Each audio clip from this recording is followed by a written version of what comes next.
Hey folks, this is Jake Davis. Going to talk about some old school wrestling today with you. You know, in the almost 2 years now I've been covering wrestling. I've talked about multiple promotions, especially in the last year, talking about my old school wrestling. I've covered contemporary WWE and AEW pay-per-views. I've covered old school WWF, WCW, NWA, and ECW. So I decided this month, let's do something different, a brand we haven't seen before. Let's talk about TNA wrestling. I would argue, between 2005 to 2009, TNA was putting out a superior product than the WWE was. I decided to go with Final Resolution, 2005.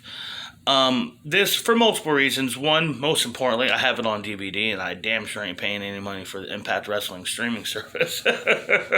No, come on, man. There's like 4 years worth of wrestling to watch. I mean, I don't really care much about the shit from what I've seen from their weekly pay-per-view era seems some bad, and the shit they've had over the last, it's not been good since Hogan and Bischoff came in and fucked up everything. You know what I mean? It fell farther and harder than WCW did, but somehow has stayed in business all these years. So, good for them. This was one of the first shows after they finally got their TV deal and changed their routine up from weekly pay-per-view shows to monthly pay-per-views to coincide with their weekly TV show. I think the show was on Fox Sports, and I think it was on at 3 in the afternoon. So they didn't have they didn't have a lot. They didn't have a fucking big push like Tony Khan they have now for whatchamacallit, AEW, but they got their foot in the door, and by the end of 2005, they had taken SmackDown's old slot on primetime Thursday nights. They had taken WWE's old network, TNN, Spike TV at this time. WWE just needed to go back to the USA anyway. You mean Raw, So yeah, I was actually watching the show, or trying to, whenever because I think I was working nights at the time, so I was able to catch TNA every now and then. So I was definitely knew who guys like AJ Styles and Frankie Kazarian were. I'd heard their names amongst the wrestling verse before I had seen them work. So I was excited to see this show. I remember I bought it on DVD from E-Trade Post. If you grew up in Bradenton, I don't know if they have those outside of Bradenton, but they used to have them all over town here. The show was TNA Final Resolution, Sunday, January 16th, 2005, live from the Impact Center, Impact Zone in Orlando, Florida, and the Universal Studios in Orlando, Florida. Our commentators are Iron Mike Tenay and Don West. I never could stand Don West. He's try to be so energetic and so emotional. Try to be so invested into the story. Always kind of came off phony, and I've always respected Mike Tenay's determination to give out real statistics and factual stuff. He doesn't try to exaggerate the credentials of the wrestlers he's getting over, because I guess he feels he shouldn't have to. So I always appreciate that stuff, but he's no anchor. He's no leading commentator. I think he's even more obnoxious as a leading commentator than Michael Cole is. And Michael Cole's big problem is he's bland. He's not really funny, and he's just kind of there. But still, being obnoxious and overly eager, was still better than the kind of commentators we got now, like Vic Romano and Todd Phillips, or whatever their fucking names. I can't tell these guys apart. They're all the same white bread, whitewashed, plain voice radio guy. No personality amongst these fuckers. I could care less about any of them. My favorite commentator is Corey Graves, because he brings his personality to his commentary. Before we move to a match, we go backstage with the franchise, Shane Douglas, who's going to interview world champion Jeff Jarrett, who's super stoked tonight. The big triple threat match, signed number one contender, decide who's going to fight Jarrett later in the night. They're really just killing time here. The opening match It was a 6-man tag team match of Frankie Kazarian and Matt Bentley were a tag team at the time. They're teaming with Christopher Daniels, the Fallen Angel, taking on 3 Live Crew, who is, of course, Conan, BG James, or Road Dogg, and Ron the Truth Killings, who's now R-Truth.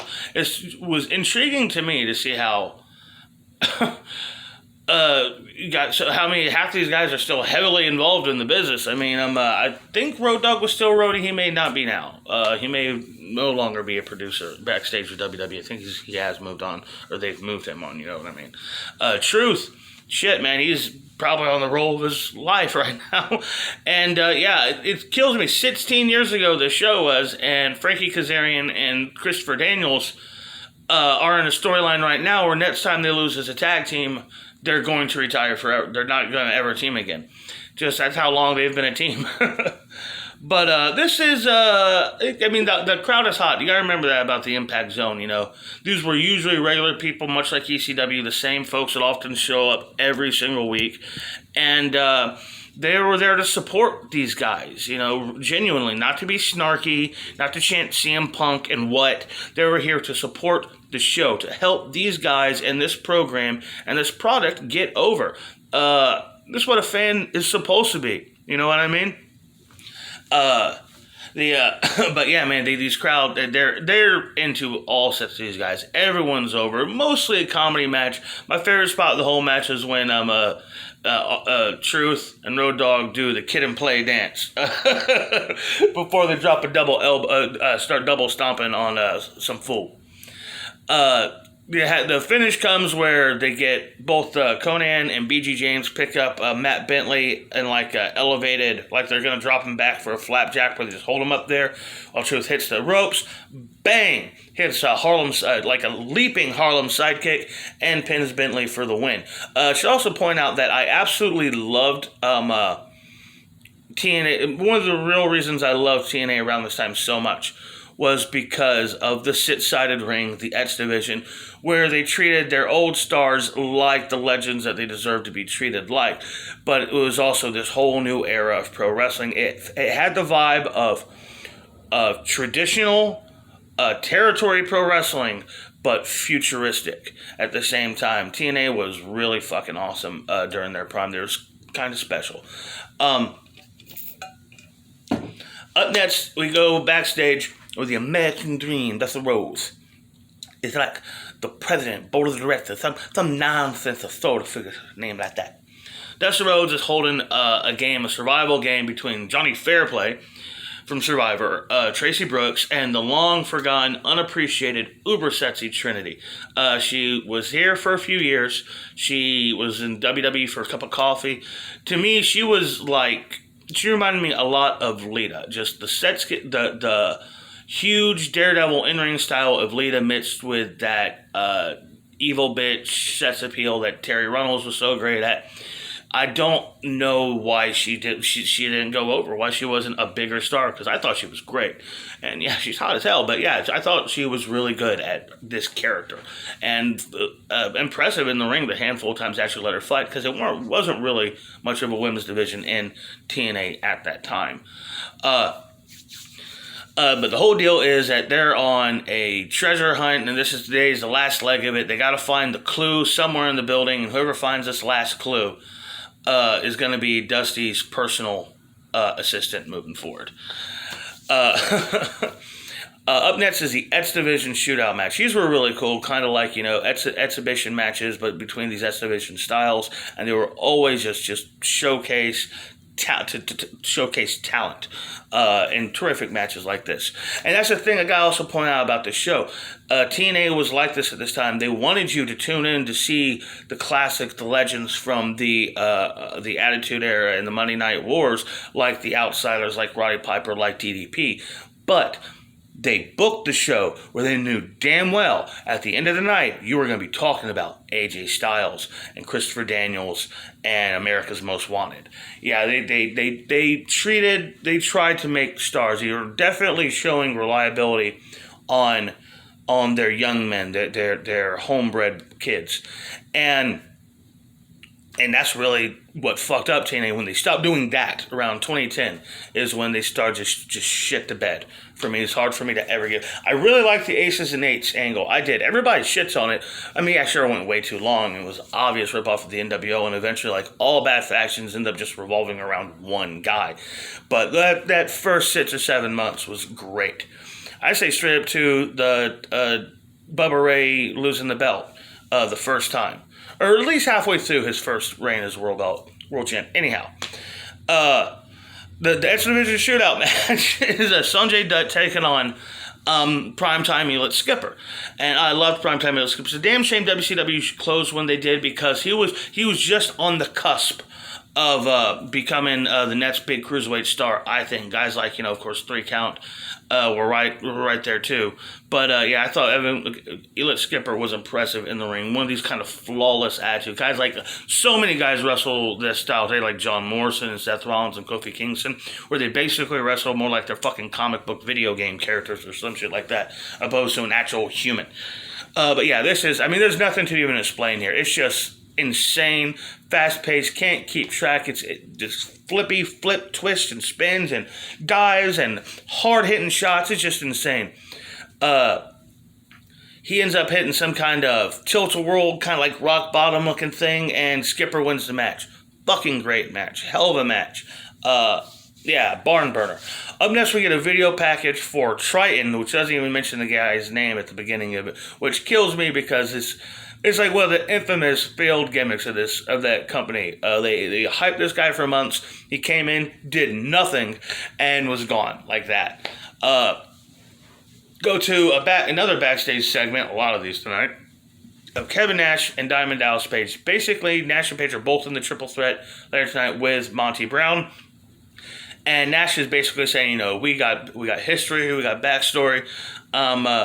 We're older than Monty. Let's just work together to get him out, have a gentleman's match, and the other guy can save up for Jarrett later in the night. Page is like kind of letting him talk get his pitch out there, but at the same time, just like it literally says, trust in Kevin Nash. What a concept. Up next is we get this. I gotta mention this match package. The next match is Dustin Rhodes, Goldust in his natural gimmick, taking on Kid Cash, who honestly I've never really liked. I mean, he's fine in the ring, but what a douche. But there's just the whole deal is like it really feels body language and even the promo package. Rhodes does not want to be there. You see like it has no fire. And at one point in the promo, he says to Kid Cash, "That is a hell of a thing for you to say to me." And I'm like, that's fucking Tombstone. That's right out Tombstone. It's not even repurposed in a good way. It doesn't even make sense. And there's a worse one than that later. And they're basically fighting because last year Kid Cash had a match with Dusty Rhodes and won the match, and now he's getting vengeance for his dad, when it really kind of seems like he wasn't even aware who Kid Cash was going into this match. This is a really, really boring match. You can just tell Dustin is gassed right away. Nothing but rest holds and shit like this. It's just slow and dull. And somehow the crowd is still supportive this whole time. It looks like Cash had gotten the 3 count, but the referee says no. He turns around, kind of gets caught in a bulldog, and Dustin wins. It's a crap match. It's a shitty match, especially since it goes way too long. The problem is the next match. It's even worse. Oh, and also I gotta point out. Oh. No, I'm not there yet. Never mind. I'll get to it, man. I was about to jump the gun here. So then we get to Johnny Fairplay. Cut back to him. He's found Dusty Rhodes' hat, and inside is actual little envelope that just says clue. So he found the clue for the treasure hunt. So he thinks he's going to win, and he's on his way back to Dusty to give it to him. Why does Dusty Rhodes even have an office when the only time we see him this whole night, he's just hanging out in the back of a fucking truck? I mean, literally just sitting in the bed of a truck, chilling. Can he even see the show in there? Why does he want to sit out there when he can't watch the actual wrestling? Doesn't make sense. Anyhow. I know, whatever, pre-recorded. But it's fine. We get a match package for the triple threat elimination match, which was really weird because we're not even going to go to that match for another 30 minutes or so. Yeah, it makes no sense. Yeah, they have it here, which is just threw me all off because I was ready for the match. I was okay, we're going to have that match later on tonight. So why the fuck did you show the package now? But the only reason I point that out is that weird placement is in this package, Scott Hall, they have Scott Hall talking, a clip of Scott Hall talking to DDP and saying, so you're DDP. I thought you'd be bigger. Okay, once again, a line out of Roadhouse, horribly mispurposed. You thought he'd be big? You didn't know this man? I mean, this wrestling fans aren't that fucking ignorant. We know that DDP and Scott Hall know each other. DDP was Scott Hall's manager, and not to mention the fact that they beat the shit out of each other for years all over the country during the NWO run. It was just a really fucking stupid line to have anyways, and the fact that it got reused for this match package was just baffling. Anyhow, up next is a grudge match between Raven and Eric Watts. And this is a weird setup match, too, because, I guess the whole deal is Eric Watts wants to fight Raven because Raven called Eric Watts' wife, pretending to be DDP, claiming that Watts had cheated on her while on the road, and it caused a divorce or a separation. A very elaborate and unnecessarily evil way to get to a mid-card pay-per-view match. And then there's Eric Watts himself. Oh boy, if you've never seen this guy wrestle, you're lucky. I mean, you see Raven, who it looks like you're seeing a 20-year veteran in there with a guy who has no business being in the ring, just desperately trying to get something out of him, and that's exactly what it is. It's 10 minutes of agonizingly bad wrestling. I mean, fucking Raven's bumping all over the place. And there's this weird spot where they pull the chair in. Watts goes for a chair, the referee takes away. And then the chair just stays in the ring. It gets set up. The guys keep taking bumps on the chair throughout the whole night. The rest of the match is so stupid. Raven keeps trying to go for an ankle lock. Eventually, Watts kicks out of it, hits his chokeslam, but pulls Raven up for more damage, more terrible wrestling. Botches a second chokeslam, has to pick it up, hit a third chokeslam, and the match is mercifully fucking over. After the match, Raven's running, apologizing to Watts, saying you earned my respect and all this nonsense, and then he hits Watts with a fucking trash can. It could not have gone on longer. I mean, it felt like I was watching this thing for a fucking year. We get a nice ad promoting, letting everybody know, tune in to watch Impact Wrestling Saturday morning or whatever the fuck, rare fucking time. Get a TiVo. Hope you have TiVo. Up next, we have Scott Hall versus Jeff Hardy with Roddy Piper as a special guest referee. Another nothing match. Jeff Hardy seems fucked up in this match. Scott Hall's dressed like Elvis. Roddy Piper gets the best shit out of the whole match by frisking Scott Hall and pulling all this weird shit out of his trunks and stuff like this, like forks. And then Scott Hall goes and frisks Roddy Piper, and Roddy Piper's got brass knuckles and fucking handcuffs too. So I like that spot. Jeff hits Swanton, Jeff wins. I gotta credit Mike today at one point in this match, or one of them, make a point of saying that Jeff Hardy's very first televised match was against Scott Hall in the first year of Monday Night Raw. You know, they're good. I'm glad they talked about that, mentioned that, brought it back circle, that kind of stuff. After the match, Jeff Hardy takes in a few cheap shots. Roddy Piper gets on the mic and says Jeff Hardy's next world champ. I think Roddy Piper thought this was a number one contender match. He didn't know what story he was in.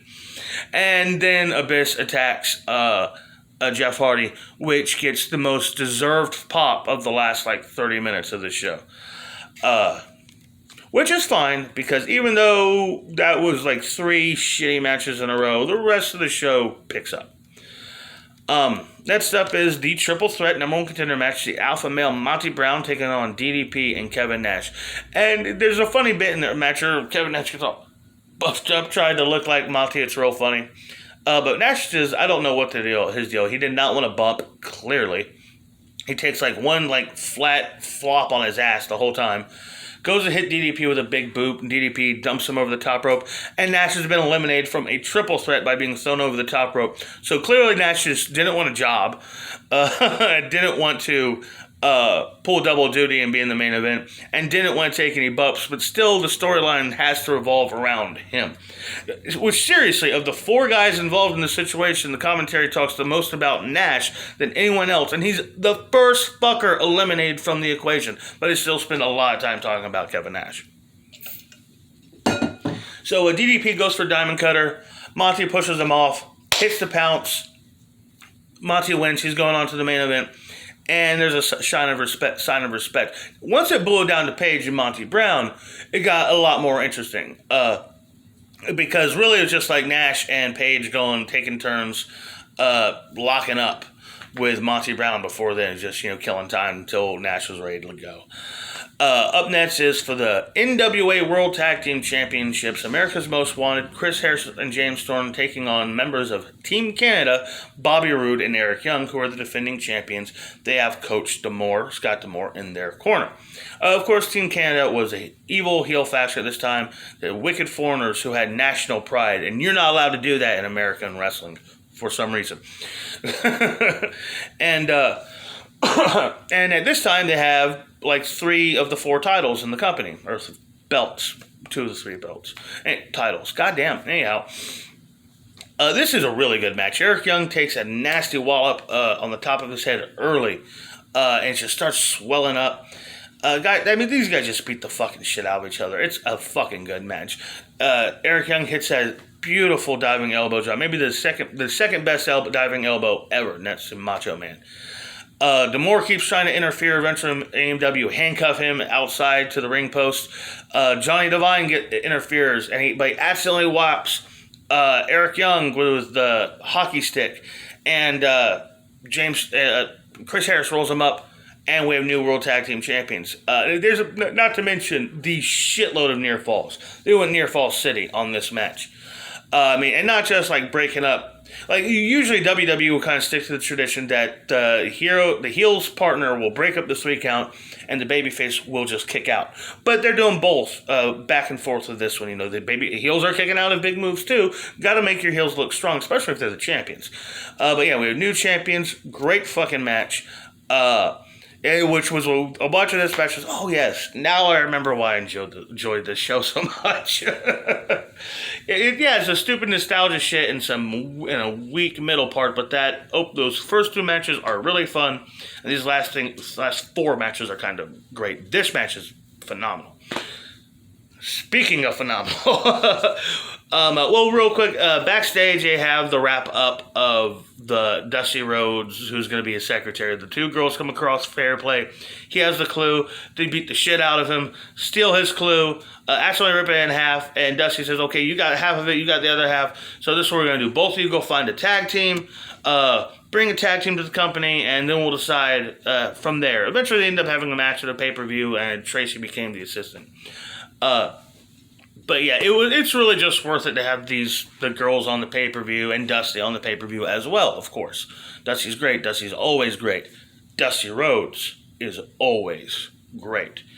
So, up next is the X Division Championship Ultimate X Triple Threat match. Petey Williams, representing Team Canada, defending against AJ Styles and Chris Sabin. Great bullet points going into this match. Petey Williams is the longest reigning X Division champion at the time. AJ Styles has won more X Division titles than anybody else. I think had 3 or 4 at the time, and as well as being the very first one. And Chris Sabin had never lost an Ultimate X match. So, everybody had their own advantage. You know what I mean? I thought that was cool. And it's just, seriously, you need to go out of your way and go back and watch this, because this may be the best match TNA ever put on. I think my personal favorite is a steel cage match between LAX, Christopher Daniels, and AJ Styles. But this was an amazing match. I mean, the whole deal with an Ultimate X match, it's a ladder match without the ladder, where they've got the 2 cables crisscrossing, or 2 cables crisscrossing in the ring, or was it? I don't fucking know. It's an X, so it's 2, and the guys have to crawl across it to get the belt out of the center. It's awesome. It is an awesome fucking match. It just, he gets fucking German suplexed off the top rope at one point. He gets the most insane spot of the whole match is AJ's hanging from the cables. Chris Sabin springboard drop kicks him in, and he kicks AJ in the sternum. AJ goes backwards and does a full flip, landing flat on his back, looking like he had been fucking killed. There's no way he didn't get the win knocked out of him, at the very least, taking that spot. The finish is amazing. Williams and Sabin both hanging upside down to unhook the belt at the same time. They're going tug of war back and forth. AJ Styles springboards, snatches the belt out of midair. He drops it on his way down, but grabs it real quick. Amazing shit here. Right before the main event, we cut to Jeff Jarrett and Kevin Nash backstage talking shit to each other, having to be separated. Like I said, it still has to be about Nash. Main event time. Monty Brown defending the title against Jeff Jarrett. The crowd is 100% behind Monty here, but this is, it's not a bad match. Monty Brown has some cool offense, but it is a Jeff Jarrett main event. I love Jeff Jarrett, but I think he did his better work in his mid-card stuff. His main events are very, very one-dimensional. Brawl outside the ring, use weapons. This one doesn't have outside interference, so he gets, there's 1 point. But it goes through. The biggest pop I got out of this match is 1 point the referee's down, and that's so stupid. The referee's down and literally just turning his head, ignoring shit that there's no way he couldn't be aware of, just looking like an idiot. But Jeff Jarrett pulls up the steps and pulls out a guitar that's inside the steps. It was just reminded me of the game No Mercy, just literally pull shit out of thin air. Monty goes for the pounce, but Jarrett takes the neck of an already broken guitar, jabs him in the throat to block it, hits 1, 2 strokes, a third low blow, just the referee just randomly turns around for some reason, so he misses the low blow, hits a third stroke. I think the match was overbooked nonsense, and the biggest problem is you could just had the referee let it go. Fuck it, it's no DQ, it's the main event, it's the world title, let it go. But no, this referee spends half the match acting like he's fucking blind. Not just blind, but also deaf and has no sense of touch. Just a worthless person. It was a bad match, but a bad main event. But I'm sorry, I loved this show. I enjoyed the shit out of this show. I got a nice nostalgia feeling going back and watching it. I definitely loved it at the time. Looking back now, yeah, sure, there's only really these 3 matches that are really worth celebrating. So, yeah, I guess I'd just call it a C. But, it was a hungry young company that was maximizing what they had. And I think, they're celebrated. And, they're still floating around, still doing stuff, and still beating certain guys to the punch with certain ideas, like they made Tessa Blanchard world champion. I'm just happy. It didn't end up working out right. I still don't know if I think it was a good idea, but the point is, at least the first the first woman to hold a men's major world championship won't be Charlotte Flair. And that makes me happy. Anyhow, I hope y'all folks liked this video. I hope I didn't talk way too long for you. Please like, share, comment, and subscribe. I'm Jake Davis, and I'll catch you on the fly.